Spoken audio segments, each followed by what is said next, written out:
Hola a todos, bendiciones. Hoy es nuestro día número 127. Oremos. Señor nuestro, ayúdanos a obtener entendimiento, sabiduría, conocimiento y discernimiento que será derramada en nosotros por Cristo, tu Hijo muy amado, y lo hacemos en el nombre del Padre, del Hijo y del Espíritu Santo. Amén. También fueron detenidos 7 hermanos con su madre, y el rey quiso obligarlos, haciéndolos azotar con correas de cuero, a comer carne de cerdo prohibida por la ley. Uno de ellos tomó la palabra en nombre de todos y dijo: ¿Qué exiges y qué quieres saber de nosotros? Estamos dispuestos a morir antes que desobedecer a la ley de nuestros padres. Furioso, el rey ordenó poner en el fuego ollas y sartenes. En cuanto estuvieran calientes, ordenó que le cortaran la lengua al que había hablado en nombre de todos, que le arrancaran el cuero cabelludo y le cortaran las extremidades ante los ojos de sus hermanos y de su madre. Cuando estuvo completamente mutilado, ordenó el rey que lo acercaran al fuego y lo cocieran en el sartén, siendo que aún respiraba. Mientras el humo de la sartén se expandía a lo lejos, sus hermanos y su madre se daban ánimo unos a otros para morir valientemente, diciendo: El Señor Dios que nos mira tendrá seguramente piedad de nosotros, según la palabra de Moisés en el cántico que pronunció frente a todos. Allí se dice: tendrá piedad de sus servidores. Cuando el primero hubo así pasado a la otra vida, llevaron al segundo al suplicio. Le arrancaron la piel de su cabeza junto con sus cabellos y le preguntaron si quería comer cerdo en vez de ser torturado en todos los miembros de su cuerpo. Respondió en la lengua de sus padres: no, por lo cual sufrió a su vez los mismos suplicios que el primero. En el momento de dar su último suspiro dijo: no eres más que un criminal, nos quitas la vida presente, pero el Rey del universo nos resucitará a una vida eterna, a nosotros que morimos por fidelidad a sus leyes. Después de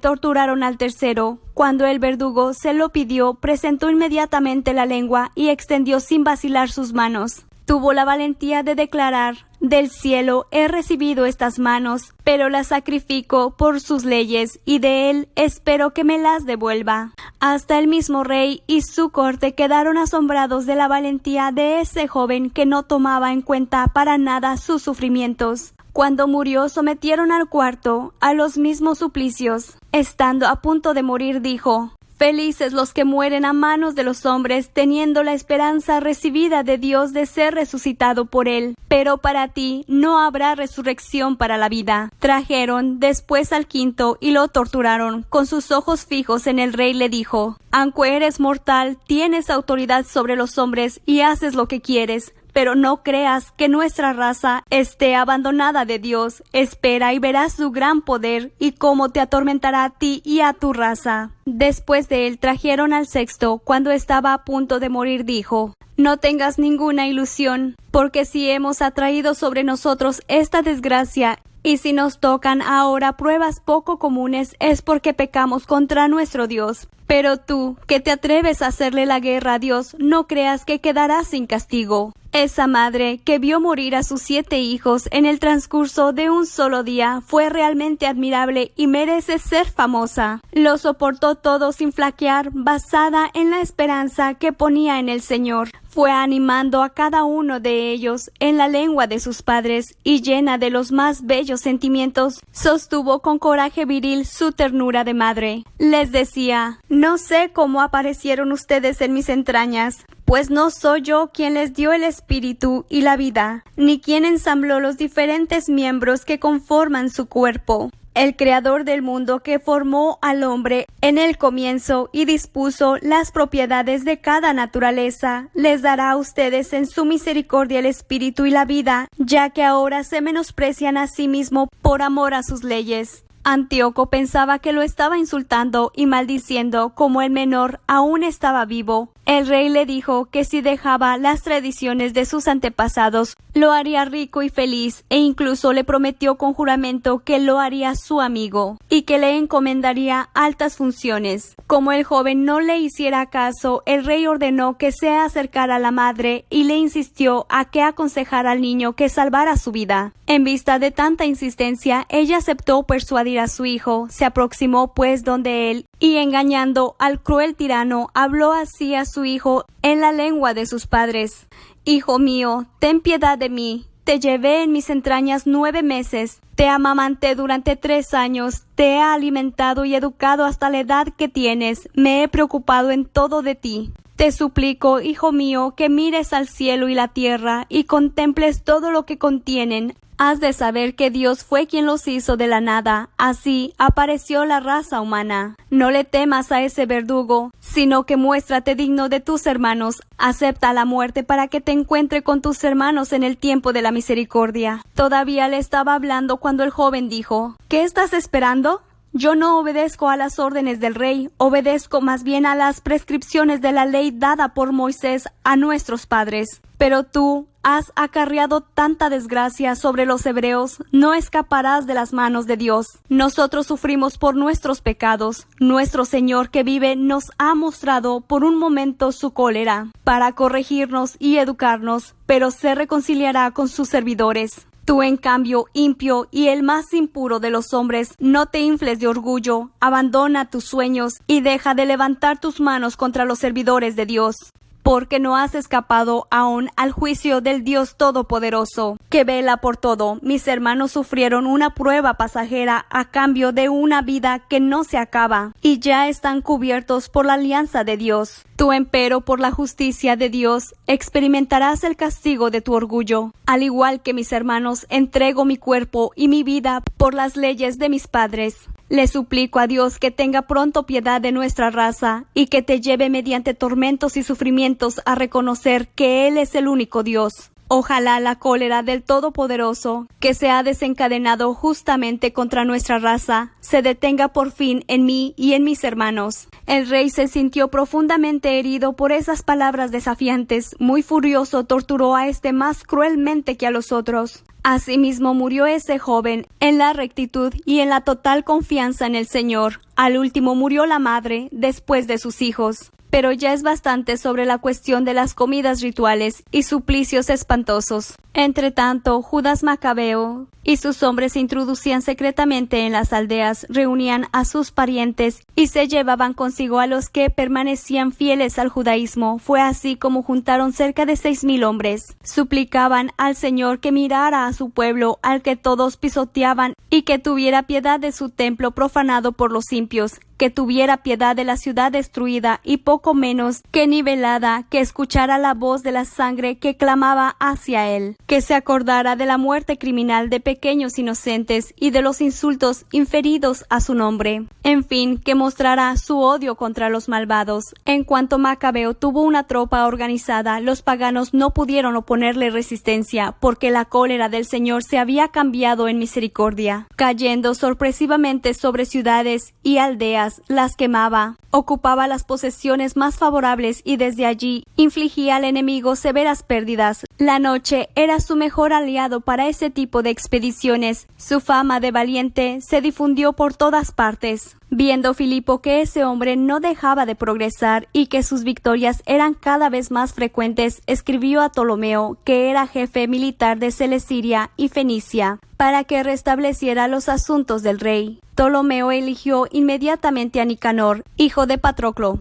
uno de los principales amigos del rey, y lo mandó con un ejército de más o menos 20,000 hombres de diversas naciones, a exterminar toda la raza de los judíos. Junto con él mandó también a Gorgias, un general que tenía buena experiencia en asuntos de guerra. Como el rey debía a los romanos un tributo de 2,000 talentos, Nicanor pensó pagarlo con la venta de los cautivos que se harían en Judea. Rápidamente envió pues una invitación a las ciudades marítimas para que fueran a comprar esclavos judíos, ofreciéndoles 90 de ellos por un talento. Pero no contaba con la venganza del Todopoderoso, pronta a caer sobre él. Judas se informó de la expedición de Nicanor y comunicó a sus compañeros la llegada de ese ejército. Los que carecían de valor y no creían en la justicia de Dios huyeron a otros lugares. Los otros, en cambio, vendiendo todo lo que les quedaba, y suplicaron al rey que los librara del impío Nicanor, que los había vendido antes de comenzar la batalla. Le pedían que interviniera no por ellos mismos, sino en consideración a las alianzas concluidas con sus padres y porque ellos mismos llevaban su nombre a gusto y lleno de majestad. Macabeo reunió pues a los que se habían quedado con él, unos 6,000 hombres, y los arrengó a que no se acobardaran frente al enemigo ni se dejaran impresionar por el número de esos paganos que los atacaban sin ningún derecho. Debían pelear como valientes, pensando en la profanación escandalosa del lugar santo, en el trato que aquellos infligieron a la ciudad ultrajada y a la ruina de las instituciones de sus padres. Macabeo les decía: ellos creen solo en sus armas y en su intrepidez, mientras que nosotros contamos con Dios, el dueño del universo, que con un gesto puede derribar a los que nos atacan y con ellos a todo el mundo. Ante sus ojos pasó revista a los antiguos ejemplos de la protección de Dios, como aconteció esos 180,000 hombres que perecían en tiempos de Sennacherib. Les recordó la batalla que tuvieron con los gálatas en Babilonia. Los judíos que participaban en la batalla al lado de los 4,000 macedonios no eran más que 8,000 hombres, y como los macedonios se encontraran en apuros, esos 8,000 derrotaron a 120,000 enemigos, gracias a la ayuda venida del cielo, juntando además un cuantioso botín. Después de haber renovado su confianza con esos ejemplos y de haberlos predispuesto a morir por las leyes y por la patria, dividió su ejército en 4 destacamentos. Puso a sus hermanos Simón, José y Jonatán al frente de cada uno de esos destacamentos y dio a cada uno de ellos 1,500 hombres. También estaba allí Eleazar, efectuó la lectura del libro santo y dando como consigna ayuda de Dios. Encabezó el primer destacamento y atacó a Nicanor, el dueño del universo, fue a ayudarlo. Mataron a más de 9,000 enemigos,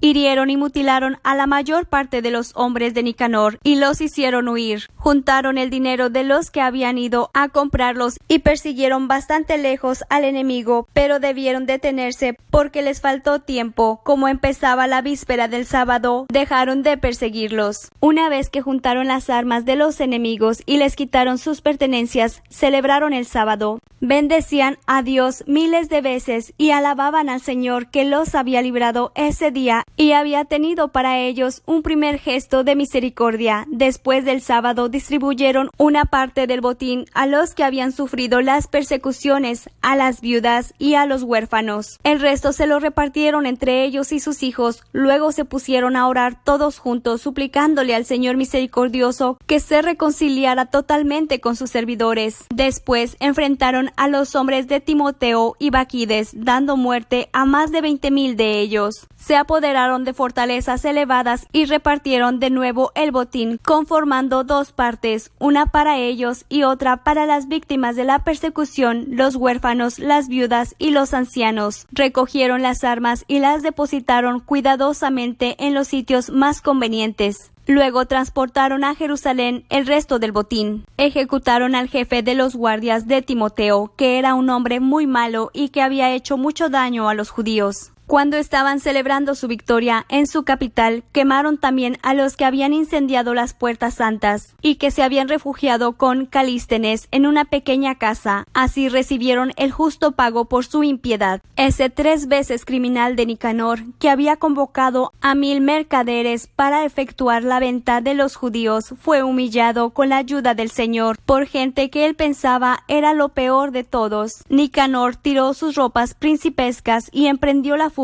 a través de los campos como un esclavo fugitivo sin acompañamiento. Tuvo la inesperada suerte de llegar hasta Antioquía después del desastre de su ejército, y el que había prometido pagar el tributo que se debía a los romanos con el dinero de los cautivos de Jerusalén. Anunciaba ahora que los judíos tenían a Dios como defensor y que eran invencibles porque obedecían las leyes que éste les había ordenado. Por ese entonces, Antíoco estaba regresando muy humillado de las regiones de Persia, pues había ido a una ciudad llamada Persépolis, y como intentara robar al templo y someter la ciudad, la muchedumbre se amotinó. Los habitantes del lugar tomaron las armas y derrotaron a Antíoco, el que se retiró sin gloria. Cuando estaba en la región de Ecbatana, se enteró de lo que había ocurrido con Nicanor y con el ejército de Timoteo. Loco de rabia, pensó hacer pagar pagar a los judíos la audacia de los que lo habían obligado a huir.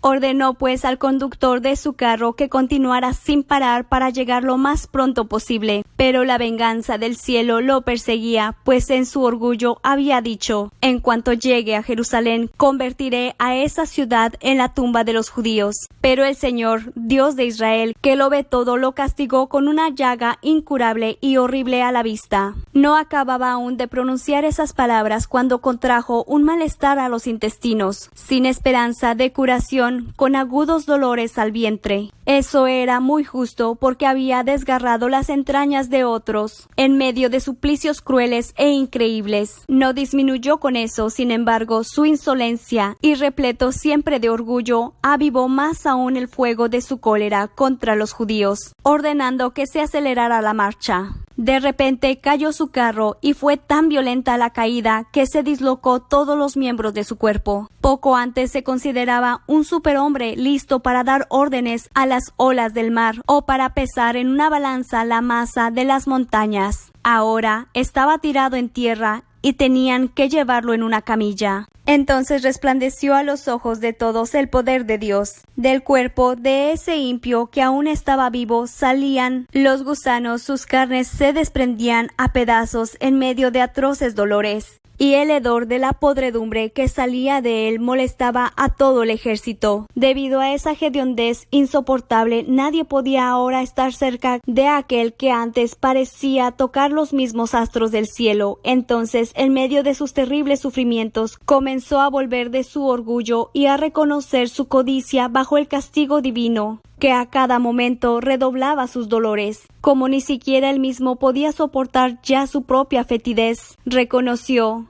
es justo someterse a Dios, y siendo mortal, no igualarse con la divinidad. Ese hombre impuro hizo entonces un voto al Señor que ya no tenía piedad de él, hablando de esa ciudad santa a la que quería llegar pronto para arrasarla y convertirla en tumba de sus habitantes. Prometió que la declararía libre. Prometió igualar a los atenienses, a esos judíos que hacía unos momentos no consideraba dignos de sepultura, y los entregaba a ellos y a sus hijos como alimento de las aves de rapiña y de las fieras salvajes. Prometió adornar con las más hermosas ofrendas el templo santo que había antes saqueado, devolverle con creces todos los objetos sagrados y pagar con sus propias rentas los gastos de los sacrificios. Más aún, prometió que se haría judío y que recorrería todos los lugares habitados para proclamar la omnipotencia de Dios. Pero sus sufrimientos no se calmaban porque se había abatido sobre él el justo castigo de Dios. Entonces, viéndose en una situación desesperada, escribió a los judíos esta carta, que más parecía una súplica y que estaba redactada así: el rey y general Antíoco saluda a los judíos, sus excelentes ciudadanos, y les desea salud y felicidad perfectas. Tendremos una razón más de confiar en Dios si ustedes y sus hijos están bien y sus negocios prosperan, pues recuerdo afectuosamente las señales de honor y bondad que recibí de parte de ustedes. Al regresar de las regiones de Persia, he contraído una cruel enfermedad.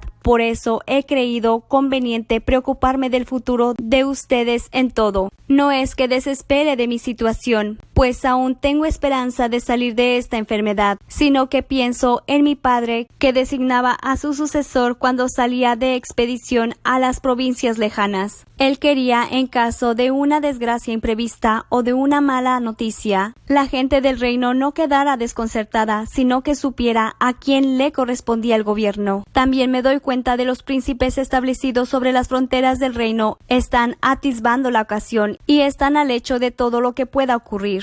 Por eso he designado como rey a mi hijo Antíoco. Más de una vez, cuando tuve que ir a las provincias lejanas, lo he recomendado a la mayoría de ustedes y le he escrito respecto a ustedes la carta producida más abajo. Les pido pues y les suplico que se acuerden de los beneficios que han recibido de mí, todos ustedes o alguno en particular, y que sigan siendo benevolentes conmigo y con mi hijo. Estoy seguro que él continuará con moderación y humanidad mi política respecto junto a ustedes y que se mostrará benigno con ustedes. Así fue como ese asesino, ese blasfemo, pasó por terribles sufrimientos, tal como se lo había hecho experimentar a otros, antes de morir de una muerte miserable en una tierra extraña, en medio de las montañas. Filipo, su compañero de infancia, ordenó que trasladaran su cuerpo. Luego se refugió en Egipto, al lado de Ptolomeo Filometor, porque temía al joven Antíoco. Palabra de Dios, te alabamos, Señor Jesús. Bueno, hemos terminado hoy este día. Bendiciones a todos. Nos vemos, nos escribimos o nos escuchamos aquí en este mismo canal leyendo la Biblia en un año, si se puede.